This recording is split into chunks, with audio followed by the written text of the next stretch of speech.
The Fire Within by Chris DeLacy. The chapter we're on is In the Attic. The next day, David got his box.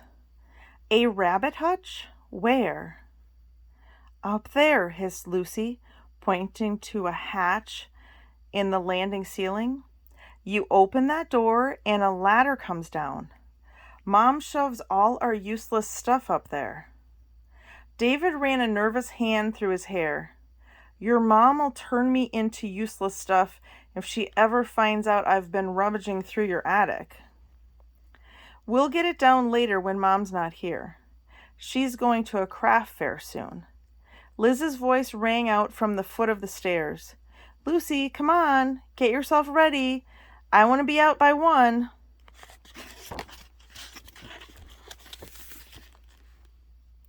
I'm not going, Mom. David said he'll help me look for Conker. Lucy, David pulled her toward him. We're supposed to be keeping this quiet, remember? He clenched his fists and looked over the banister. She was so upset last night that I said well, you know. Liz gave him a green-eyed, penny kettle stare.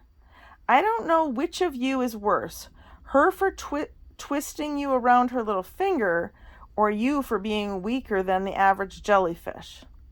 All right, she can stay, but you're responsible for her. If you come back and find her shoes and jeans caked in mud, you're the one who has to wash them. Agreed? Agreed, David groaned, and turned his eyes to the attic. With the sun streaming in through a dusty skylight, it didn't take long to spot the hutch. It was over in a corner by a couple of cases, with some wallpaper samples and an old roll of carpet. David made his way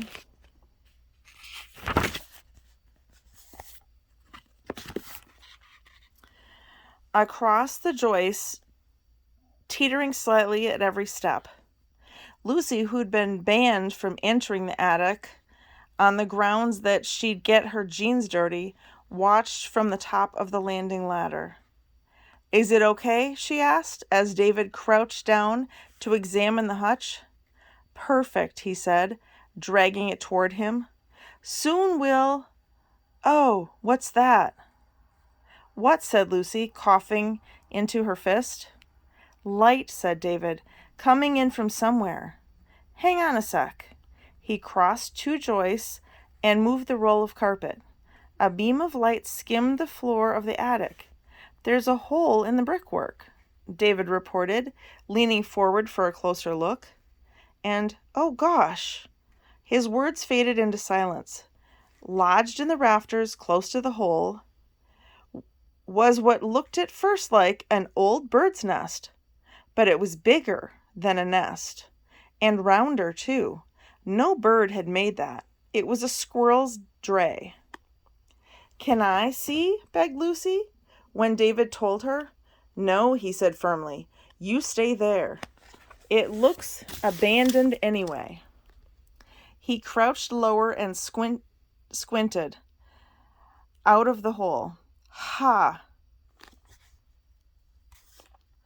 I can see the sycamore tree. That must be how the squirrel got in. It climbed up the tree, then hopped onto the roof. Clever. I bet it's really cozy in... Arg! Huh? Squealed Lucy, gripping the ladder as David unexpectedly tumbled backward. A cloud of dust puffed into the air as he landed with a thump that made the ceiling shake. Are you all right? Lucy cried. Yes, said David, getting to his feet. He dusted down his clothing and picked up the hutch. I saw a bird outside, a crow, I think. It landed on a branch while I was looking through the hole. Its eye sort of filled the space. It was dark and beady, made me jump. That's all. He licked a finger and tried to rub a mark off his sweatshirt. It probably nests around here. I found a crow's feather in the garden once, and... Oh, what was that? He broke off and stared at the attic floor. What's the matter? Asked Lucy.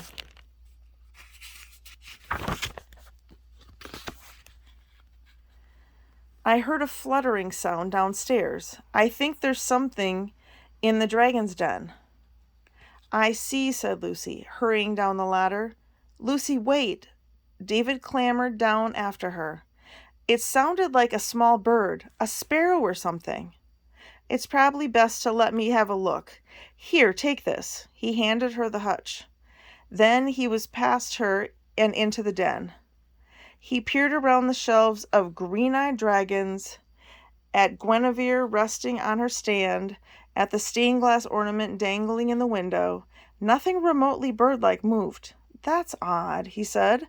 I'm sure I heard something. He moved closer to the shelves. Lucy dashed in front of him. I know, she exclaimed. It was a sparrow. They shake around in the gutter sometimes. Mom says they have a bath in the dust. David walked to the window and craned his neck upward. Might have heard an echo in the roof space, I suppose. Yes, said Lucy, looking pleased with herself. Let's go and do the trap now, shall we? David clicked his tongue. Of course there is. Another explanation. Lucy braced herself. Could have been a dragon flying around. Lucy went white and bit her lip. I'm joking, David laughed, tousling her hair. Come on, we've got work to do. Bring a small chunk of clay down, will you? And he swept through the door, still chuckling to himself. Lucy breathed a sigh of relief. She let her gaze pan slowly sideways, to the shelf by the door where Gruffin normally sat. Typical, she muttered. The dragon wasn't there.